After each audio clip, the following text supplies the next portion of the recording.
The amazing thing about the Great Sand Dunes, specifically the Medano Zapata ranches, they show a history of 150 plus years of settlement in the area.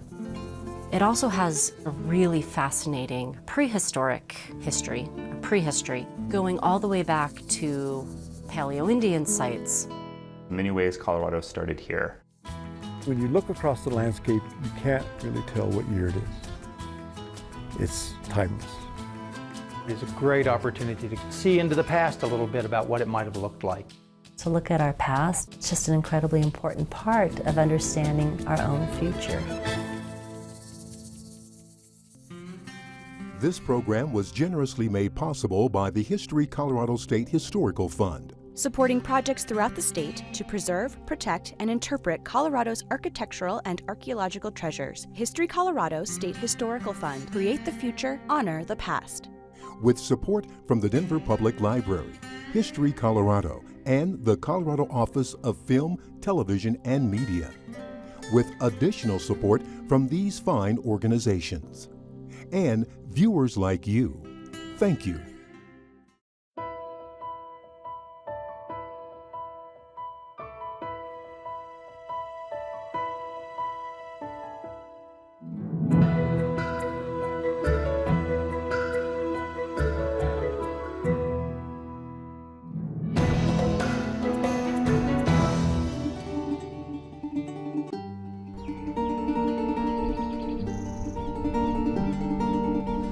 The San Luis Valley is in south central Colorado.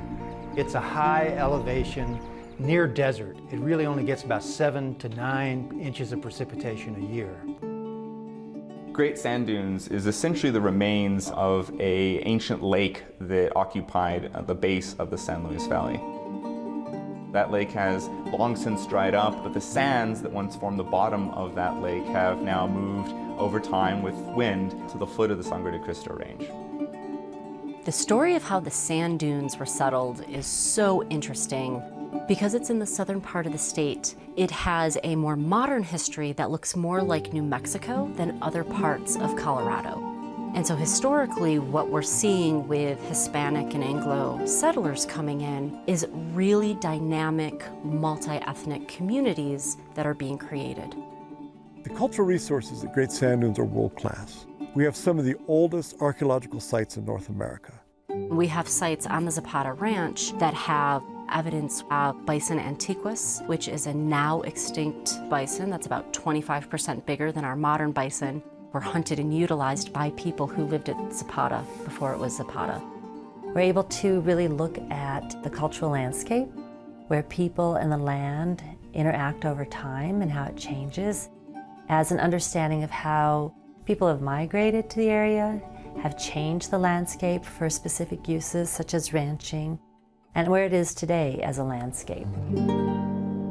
The area surrounding the Great Sand Dunes National Park in Colorado's San Luis Valley has seen a myriad of inhabitants for centuries. For some of the Native American tribes who identify that part of Colorado as their ancestral home, they would say there have always been people there. The Navajo, the Utes, have really strong ties to the sand dunes area and the San Luis Valley. Archaeologists have found evidence of Paleo Indians dating back 10 or 11,000 years. They've found bison kill sites, hunting camps where large assemblages of bison bones have accumulated. We see this in the evidence of the stones that they used for projectile points and other tools that they made. This was more of a hunting area. Agricultural doesn't lend itself prehistorically in this very cold climate. The archaeologist Marilyn Martirano has found lithophones on site that date probably to about 5,000 years ago. A lithophone is a fashioned piece of stone that when struck either with a piece of bone or with wood makes a sound very similar to musical instruments today. And sometimes these lithophones will have one tone on one end and a different tone on the other end, so you can play two notes off of the same piece of rock. They're the coolest thing that has happened in Colorado archaeology in years. This was a place where Ute Indians could go at certain times of the year as they traveled in a great cycle through the Rocky Mountains, following the seasons from site to site. The summertime was a time when Ute Indian people would come into the valley. They would hunt bison, they would hunt deer, they would fish, they would collect all kinds of berries and roots and plants. This is part of the Dineta as well. So Blanca, which is towering over Zapata Ranch, is actually the eastern marker for the Navajo Nation. The Apache frequently moved throughout the San Luis Valley, as well as the Kiowa, and also the Comanche during the 18th century were a major force in the region. The San Luis Lakes are, in some traditions, the point of origin for Pueblo Indian people, the Sipapu, the hole from the underworld where the first people emerged into our world. We do have native peoples coming back today to collect sand for various uses in their ceremonies, the Apaches and the Zunis. In the late 1500s, the first Anglos made their way to the San Luis Valley, their sights set on rumored riches and a hunger for conquest. The early Spanish history of the San Luis Valley is not one of permanent settlement. The Spanish were moving throughout the San Luis Valley, possibly for mining, for hunting, for scouting of other resources. In 1599, members of the Wande Oñate Party, the original permanent Spanish settlers in New Mexico, made their way into the San Luis Valley. Some members of the Oñate expedition went into the valley to actually capture bison. They had hopes that the bison could be domesticated and brought back into New Mexico and raised for food. They watched the Native Americans hunting them, and they tried to herd them down to Santa Fe, to the governor, and it was quite a debacle. The bison do not like horses, and they charged the horses. They quickly gave up that effort to take the bison back down to the governor, and the bison then remained there wild forever. The Spanish interest in the San Luis Valley had to do with gold and silver and finding mineral wealth, and the Spanish certainly came in to prospect. They'd heard stories not only of gold in the mountains, but also that the gold would be blowing across the valley and piled up in the great sand dunes. The Spanish were also looking for souls and for allies. San Luis Valley was part of a buffer zone that separated the Spanish Empire to the south from the French Empire to the north. The Spanish and the French were negotiating with American Indians in order to build up alliances.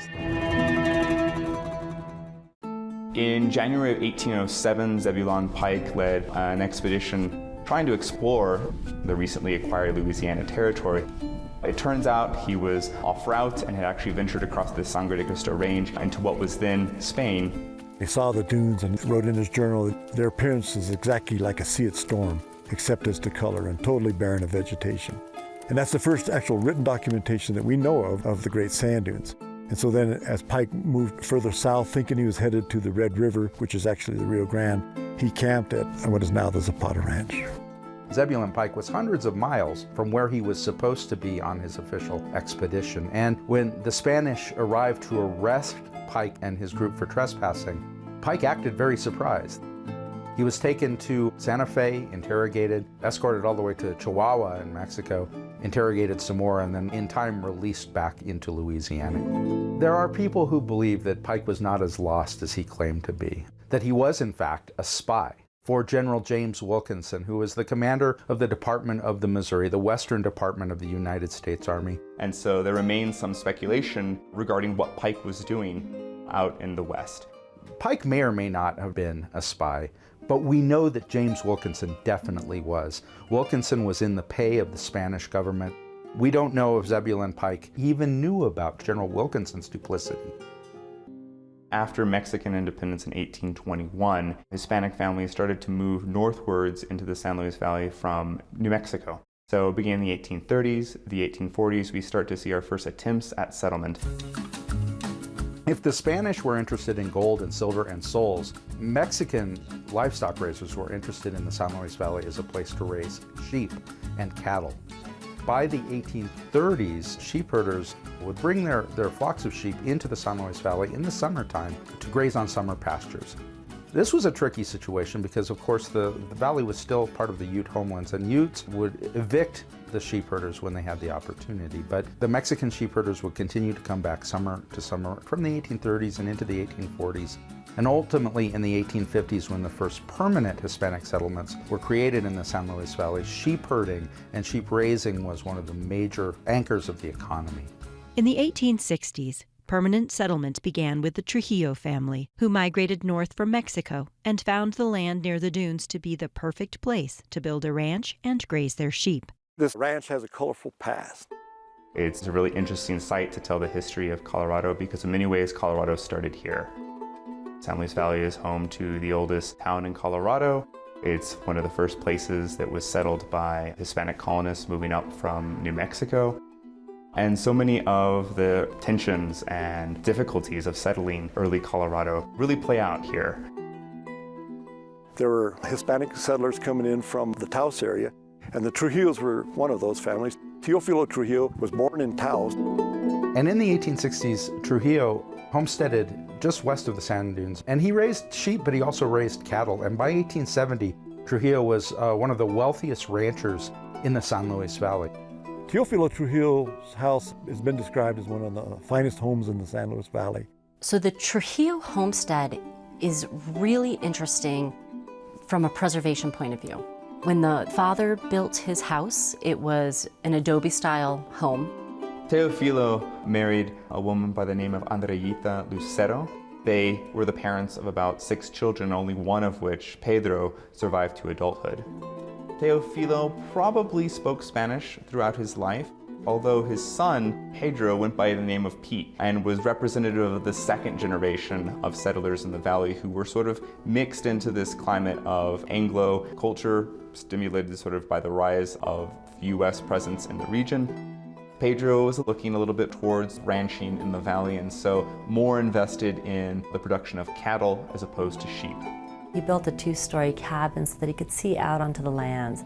It's an unusual structure, probably one of the few structures that remain in this particular state that are a 2-story cabin. What those different types of buildings show is social evolution that's occurring in the San Luis Valley as these different settlers come in and then as they have children who are growing up in an increasingly Americanized culture.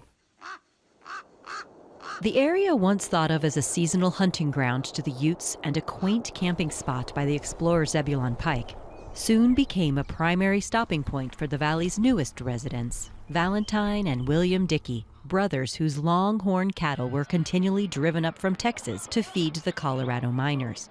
They named their headquarters the Medano Ranch. The San Luis Valley was a wonderful place for enterprising cattlemen to come to set up a ranch. There were private land grants in the San Luis Valley that were as large as the states of Rhode Island or Connecticut. The Dickey brothers were brothers from Ohio that came out here and homesteaded some of this land. They raised cattle. What they saw was the promise of the West. There was a high demand for beef at the time with a lot of the mining that was happening here in the state. The Dickey brothers were sort of representative of this new wave of Anglo settlement and led to hostilities between the Hispanic community and Anglo settlers. It appears as though there was some cattle rustling, some cutting of fences. Hostility broke out, and ultimately the two communities within what is today the Medano and Zapata ranch area became really at odds with one another. It's kind of a legend of the West, the tension between cattlemen and sheepmen. And when the Anglo cattlemen arrived in the San Luis Valley, they found that many of the best pastures were already taken over by herds of sheep. Cattlemen would say all kinds of disparaging things about sheep, whereas cattle would simply clip the grass down to the surface of the soil. They claimed that sheep would tear up the grass by the roots and permanently damage the rangeland. They claimed that the wool of sheep secreted an oil which left a smell that contaminated watering holes, and that no self-respecting cow would drink at a watering hole where a sheep had drunk. Sounds like coded language of the way that Anglo cowboys felt about Hispanic sheep herders, that they wouldn't drink at the same saloons as the sheep herders. In 1902, matters between the surrounding Hispanic communities and Anglo communities came to a head over an expansive range war. On February 8, 1902, the Alamosa Courier reported local cattleman George Doris warned Trujillo's sheep herders to keep their flock from shared grazing grounds, threatening that failure to do so would result seriously. And in January of 1902, it appears as though cattle rustlers attacked the herds of the Trujillo family, killing many head of sheep. In a testament to how violent this raid really was, the prized ram was decapitated and its head put on display at the entrance to the ranch. Not long after the initial attack, while Teofilo was actually away, the raiders returned and burnt Teofilo's house to the ground, destroyed much of the surrounding structures at the site, and then also slaughtered another sizable proportion of his overall herd, inhibiting his ability to continue as a rancher in the area. And as a consequence of that, Teofilo Trujillo took his family and his sheep and he moved farther south to San Luis in order to avoid further tension and bloodshed. It didn't take long for Anglo cattle herders to swoop in and acquire the ranch. The combined Medano Zapata ranch passed through many hands until the Linger family purchased the expansive property in 1911. Early on, the ranch was called the Zapata Ranch, and some stationery was being printed, and that there was a typo made, and it was now called the Zapata Ranch, and it somehow stuck. Now, whether or not that's a true story, he's not sure, but it's a story that was passed on. In the post-open range era, after 1887, after the great die-off, when lethal combination of droughts and blizzards wiped out the open range cattle industry, it opened the door for new kinds of commercial cattle raisers. They used more fencing to keep the herds in one place. They relied on winter feed and tried to breed winter-hardy and drought-hardy livestock. G.W. Linger came out of that tradition. He was a very experienced commercial cattle rancher. G.W. Linger brought in the Hereford cattle, and that was a huge change in how ranching operations had taken place prior to that time in Colorado. But for the Lingers, it was about an entirely different ranching operation. They would manage it very, very differently. And it really impacted how ranching continued to take place in the state. He got off to a rough start. When his first trainload of cattle arrived in 1914, they were in terrible condition. So weak and emaciated, he couldn't simply drive them from the depot in Alamosa up to his land in the northern part of the valley. Linger had to build sledges to drag the cattle 60 or 70 miles north to his ranch so that they could get to the grass that would restore them and fatten them up. In time, Linger owned tens of thousands of head of cattle. He controlled over 25,000 acres of ranch land that made up the Medano Zapata Ranch. He was praised uniformly as one of the shrewdest and most successful cattle businessmen in the valley in the early 20th century. They would build a home as a home was needed. They would expand a home as it was needed. And then there was also the need for the barns, the loafing sheds. All of those were structures that were required for the ranching activities. All the buildings are log structures. And what you begin to see is what we call a vernacular language, a language that is very specific to that particular place, with the materials and resources that are available to the ranchers. You would begin to see how fine-tuned the craftsperson was who was actually building the structure based on the type of detailing that was found in the corners of the buildings. The house itself was considered a pretty grand house, especially as they added the second story to it. The Medano house is a compilation of two larger cabins that were brought together and joined by a third one. So you see 5 different fireplaces. You would begin to see multiple structures being brought from other parts of a ranch. They're an amazing example of resource efficiency. When we talk about sustainability, this is probably one of the best examples. They were designed with regard to creating energy efficient spaces. They were using the materials of the land, and they were responding to the environment. Years passed, and due to age and ailing, the Linger family moved to Denver. And the Zapata Medano Ranch was eventually purchased by Japanese businessman Isa Oda. When Isa Oda bought the ranch, his intentions in that investment were to develop the ranch into a resort. And that included hundreds or thousands of home sites, golf courses, all kinds of spas and resorts. A place that they could come and reconnect with the natural environment, but they could also have the advantages of a 5-star restaurant and resort. He started spending some time down there, visiting spas and sweat lodges. And one particular time, he saw this glowing light and he realized that this was a place that did not deserve to be developed. A place that needed to be preserved for everybody. A place where people could come, they could enjoy nature. He invited Audrey Benedict, a well-known natural history writer from Colorado, to come there and write a little book about the wildflowers on the property. Turns out that there are more than 800 species in the San Luis Valley. Bison had been eliminated from the valley since the 1850s. Hisa Oda looked at bison as a wonderful addition back to the ranch. He also was introduced to the challenges of keeping bison. He thought the bison were just such a magnificent animal and shouldn't be treated like cattle. Hisa loved the landscape. He loved the history of that particular place. He loved what it had become over time and really understood the connection and the strength of the San Luis Valley. In an effort to preserve the ranch in perpetuity, Isa Oda sold the property to the Nature Conservancy. The Nature Conservancy has a long history of acquiring lands that might otherwise be lost, and the species that with them, or the natural communities, the rare plants and the animals. Portions of the Medano Ranch are inside the boundary of the National Park Service, and part of the Medano Ranch are inside the boundary of the Baca National Wildlife Refuge. The Nature Conservancy has been the prime driver on this preservation effort. Land preservation and conservation is very important because we want to preserve biological diversity and have a desired habitat conditions. The Nature Conservancy had known about important places in the San Luis Valley for a long time.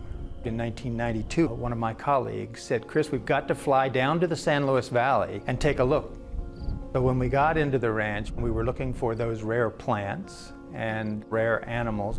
The insects in the valley just are one representation. The valley is pretty special for having, especially right around the Great Sand Dunes, about 7 species that are found nowhere else in the world.